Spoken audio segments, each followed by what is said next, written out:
Hi everyone, excuse the mess, I'm in the middle of lots of things. I'm going to talk to you a little bit today about APRS and LoRa, but not LoRa Mesh-tastic, LoRa from an amateur radio point of view. Not too technical, and a bit of wait and see at the end of the video because I'm going to do an experiment. So to get started then, I've been using 2 meters APRS for a number of years. I've got a digipeater at home that is connected to the internet and broadcasts out over RF, and I needed a license for that until very recently and had to jump through a lot of hoops, and I would generally use it with something like the FT3D when you're on a hill so I can send messages. Also use it with the FT M0JKS in the Land Rover for tracking. It's amazing how Mo can always tell where I am. And then recently I started looking at LoRa trackers. So this is a T-beam tracker in a 3D printed case, and I also set up a receive-only iGate, and it's based on this chip here.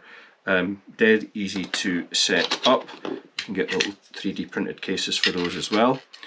And my one is just in my woodshed, powered off a mobile phone charger. It does, however, have a reasonable antenna. It's about 3 meters up, and it's a little dipole for 70 centimeters. So it's a half-wave dipole. It's really quite small, just made out of 2 bits of wire, and it's not as high as the 2 meter APRS antenna, which is on the chimney breast on the side of the house. So you'll see where I'm going with this. I've got APRS 2 meters, which is frequency shift keying. So when you hear an APRS beacon, you hear the tones being transmitted on FM. It's running 5 watts EIRP from that antenna that's on the side of the house. This stuff, the LoRa stuff, is running a couple of 100 milliwatts at the maximum. It uses an entirely different method of transmission. It's quite technical, but there's a couple of really good videos that explain how it works, and I'll link to them in the description. But the long and short of it is they actually use frequency spreading. It's super resistant to fade-in, it's got much better forward error correction, and you've got a lot better chance of your packet getting through. And a great example of this is when I was coming home from work one night, and it's at the point where my 2 meter APRS has its last ping of the Aberdeen digipeater, and then shortly after that sometimes gets its first ping off of my digipeater at home. And I stopped at the side of the road, and I just had this sitting on the dashboard with the antenna like this. The 2 meter APRS is running 50 watts through a 5/8 wave antenna on the roof. Pinged them both. My 2 meter iGate did not receive the packet. The LoRaWAN did, and it's running at like 50 times less power. So it's absolutely outstanding. So where have I gone from here? So just to recap, I've got a receive-only iGate in the shed on an antenna. I carry this tracker either in the car, sometimes with an external antenna, or if I'm out cycling or out hill walking locally. So the next step was to try and get something up a little bit higher. So Dave M0JKS, who is the inventor of the lovely little microphone that you use with the KX2, he sent me his latest version of an actual full 70 centimeters LoRa digipeater. Okay, so I'll quickly run through what it is. It's superbly well constructed in this box, and I only received it last week. So 3 batteries go in there, and I've got 3 freshly charged 18650 cells go in here, and that's the board that does everything. It's very well sealed against the elements. It sits like this on a pole, which I've got down in the shed. 70 centimeters antenna on the top. The only thing I had to do with it really was a little bit of water sealing at the bottom there, so that's some self-amalgamating tape covered with PVC tape just to keep the UV off it. And then we have a solar panel here that bolts to the front of that. The whole lot sits on the pole up on a hill somewhere. this is a full digipeater, okay? So what it needs to do is receive packets from other devices such as this that are around and about, and then it retransmits them over RF. It's not connected to the internet because it's going to be mounted remotely 2 or 3 miles away from my house, but what it will do is it will retransmit the packets to my receive only iGate, which is on the side of the house, and that then will put them on the internet. So how's this all going to work? Well, first of all, I need to get this up the hill, which is the next part of the mission, and then we're going to give it a real good test to see how it does in this sort of early spring Scottish weather, to see if we can keep the solar panel charged for any length of time. Now, the previous versions of these used pretty basic charging of the batteries, pulse width modulation, PWM. Much more efficient is to use MPPT to charge the batteries, and Dave reckons even on a couple of weeks without sun, this thing will keep going. So that remains to be seen. So really looking forward to getting it up on the hill and see what it does. And where I'm going to situate it, it'll work really well over a massive area of D-side in the valley and in a lot of the hills. And me and my sort of friends and anyone else that's around here will be able to use the 70 centimeters LoRa APRS. And you know, this tracker has got a single 18650 cell in it, one of those, and it will run solid for 2 days. I mean, it's so miserly on power, it's unbelievable. And if you've got an iPhone, you can actually send messages using APRS Droid from your phone to this and then out over RF. So it's really versatile. I'll leave some links below. I'm not going to explain here how you set these up, but there's really good web pages that explain how you can connect this to your computer and download a file to it, and also you can connect this to your computer and download, you know, your call sign and all your config information and all that kind of stuff. It's really, really easy. If I can do it, you can do it. So there we go, bit of a ramble. Next phase of this video is me going up the hill, and let's see how we get on, okay? What I should have said yesterday is I'm not dissing 2 meter frequency shift keying APRS. You know, it's very old tech. I still love using it, but it's been around since, you know, forever.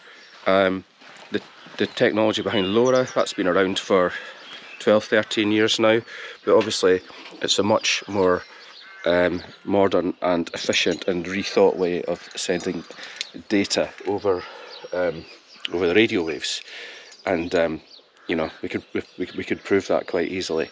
So anyway, I've got a few things to do before we head up the hill this morning. The first thing being, I have a section of mast I need to chop up. I painted it yesterday, and so we'll get that chopped up, and then we'll take it from there. Right, I've got this section of mast here. You can see this is one of many sections of mast that go together. I don't need this one. I sprayed it up yesterday, a mixture of matte black and some camo just to flatten it so it doesn't reflect the sun. I want it to be a little bit subtle where it's going, but it's too long, so I'm going to chop it off here. And I normally use these cutters for stainless steel exhaust pipes, so they're a bit greasy, which is why I've got the gloves on. This will get me a nice clean cut, which means I might be able to use the bottom section of the mast for something else in the future.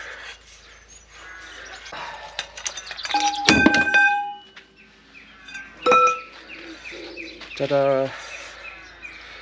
Okay, need to drill a hole in the top, which will stop the mast from departing company with the actual device.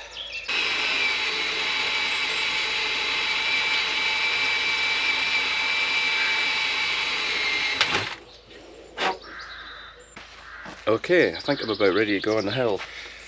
Now, where I'm going to be placing this, I think the soil is going to be quite thin and also quite rocky, so I'm tempted to rig up some kind of short guying system. So I think I'll do that before I go any further. Managed to magic some stuff out the shed, so I've got a hose clamp here, a length of shrink wrap to go around the hose clamp, which will protect the guy ropes and also protect the hose clamp as well, I guess. Some old tent pegs I found, and my favourite and very expensive Mastrand guy rope. I don't really want to take the whole reel, bearing in mind I've got to carry all of this stuff up the hill, so I'll chop a few metres of this off. I better take something to cut it with, and also something hot to seal the ends. I have got a tiny little torch somewhere. The kit list is mounting. Right, I think that's everything I need. I'll see you on the hill. Here we are then. Now, this isn't an ideal spot. It's a semi-ideal spot. It's not the highest peak around here because that's a lot tougher to get to. This is an obscure hill that no one visits, and I want to be quite discreet with this at the minute. It's line of sight to my house. I've just tested it on the little mini tracker I've got, and it pinged the receive iGate in the house, no problem at all. To the west of me there is slightly higher ground, but I do have views right down D side, and I suspect most of the way to Aberdeen, and the views around to the north are pretty good, and it's only really Morven that's blocking the way to the northwest. But you know, unless I put it on a 3,500 foot summit round here, there's always going to be something higher. So this is going to be a great place to start experimenting. And this is all the kit I brought up with me. Got my sit mat, the mast there, all the hardware, including the all-important solar panel, and then of course the guys and tools and all sorts of bits and pieces. I will be looking forward to a lighter carry on the way back down. As expected, the ground's pretty rocky up here, so I'm going to see if I can find a soft bit so I can get these tent pegs in. Right, I'm going to crack on. Well, I found a nice little peaty bit of ground here. It's gone into fair amounts by hand. I didn't carry a hammer up here because I knew I'd find one. Right, that is the mast in and guide, and I don't think it's going to move. Just a little bit of weather protection around that hose clamp. Solid. It doesn't need to be that high really, 70 centimetres. Right, the next job, two jobs really. That needs to go on there and get bolted in. Now, you saw yesterday I'd already weatherproofed this. I can't really weatherproof this top one, but then I remembered I bought this dielectric waterproofing filler in the States a couple of years ago. So any of my coax connectors that I can't waterproof, I'll use this stuff on them. Now Dave's built this really well. It's proper UHF standard connectors all round, minimum length of coax. You really don't want any losses on this when you've only got 200 milliwatts. Right, that's us mounted. The next job is to put the batteries in really. As soon as this thing has batteries in it, it's up and running really. Fold the cover over, bolt it shut, and then we'll get the solar panel placed on the front of it and adjust the angle. I probably will use some tape around here, some self-amalgamating tape and some PVC tape, but that's it, we're getting there. Okay, pop that down. The very important thing with these boards is that all the positive ends of the batteries have to go in the same orientation. Now Dave has marked the board. He's also put fuses along here, so if you do go reverse polarity, it'll pop the fuse. That's come on now, so the next test really is to see if it'll reach my iGate, my receive only iGate at home, because if it doesn't, it's not got much chance of doing anything. And there we go, MM0EFI3 has appeared on the map via MM0EFI10. Now this thing doesn't have a GPS in it. so the coordinates are approximate, because that's why it's within a couple of hundred meters of where my actual GPS enabled tracker is. Now another test is quite simple. If I hold my my LoRa tracker to the ground so that my eye gate doesn't pick it up, and ping a little beacon, then what we should find is that it beacons and it's received by this and then retransmitted back to my eye gate back home. Now every time this beacons, it does give a status of the battery voltage as well, and also the charging voltage. There won't be any charging voltage at the moment because I have no solar panel attached. So I'm going to stick these bolts in now. We'll get it buttoned up, stick the solar panel on the front. And don't be fooled by the weather today. It is only the start of March. We're due to get some quite bad snow and wind this week, and it's going to be a good test. So A, to see if the solar keeps going, B, to see if it stays watertight, and C, there's a little ladybird crawling about on the top of it, C, to see if it doesn't blow over. Now I don't doubt Dave's construction. It's absolutely superbly engineered, this thing, but I'm still going to come back and check on it probably at the end of the week. Right, so that's the 4 bolts nipped up there. Last job, screw the solar panel on, and waterproof connector here. Oh yeah, and I need to put some amalgamating tape on the antenna. Okay, that's that done. I always read that it's good practice when you're using amalgamating tape to put a layer of PVC tape over the top, because the amalgamating tape isn't UV resistant. Right, thankfully it's a sunny day, so you can actually see where the sun is in the sky. I'm going to go a bit higher than that though, hoping that as the year goes on I can make the most of the sunlight. And it's almost midday, pointing due south, so it should get a good coverage of the sun. Right, the last thing is to try and not drop these screws. Stainless steel hardware throughout, thank you Dave. Top quality kit as always. I'm bound to drop one screw. I mean, has anyone ever built anything without dropping stuff? My only real concern is the wind loading on the solar panel. We do have southwesterlies here, so the wind will be coming across it in that direction, so it could be tempted to rotate it a little bit. I don't think it'll rotate it too much, but there is a little bit of leeway in these guys. So again, amateur radio is experimental. It's all about seeing what happens. The most important thing is that the electronics survive.